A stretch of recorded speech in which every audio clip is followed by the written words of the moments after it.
మానవ జాతి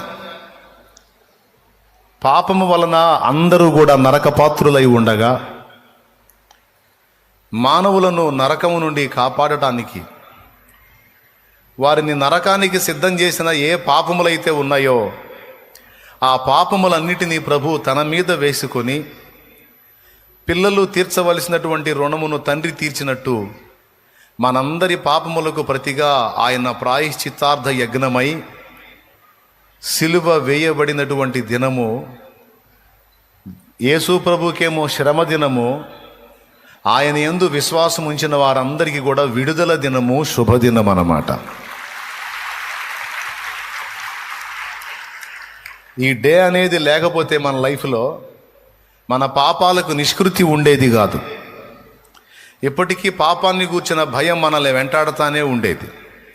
కానీ ఈరోజు పాపాన్ని గూర్చిన చింత మనకి లేదు. ఎందుకంటే